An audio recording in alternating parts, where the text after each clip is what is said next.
ওরে বাপরে, আমার কানের ভিতরে কি ঢুকে গেল? এটা ফরফর করছে। এই, কে ঢুকলি? বের হয়ে যা।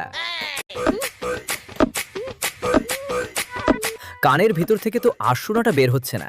কি করব এখন? আইডিয়া, 1 লিটার পেপসি গ্লাসে ঢেলে নিব। আরে মালিক, তোমার কানে আরশোলা ঢুকে গেছে আর তুমি এখন পেপসি খেতে যাচ্ছ? পেপসি খাবো না রে বোকা।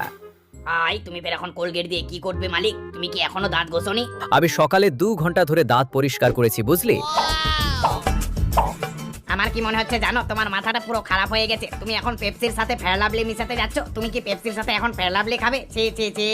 ছি ছি করিস না, একটু পরে সব বুঝতে পারবি। এবার এটাকে ভালো করে মিশিয়ে নিব। মালিক, ভুল করে ওই পেপসিটা খেও না, নইলে তোমার পেটের 12টা বেজে যাবে। এবার এটাকে ভালো করে ইনজেকশনে ভরে নেব। ওরে বাপরে, এখন ফের তুমি কাকে ইনজেকশন দিবে মালিক? আমার তো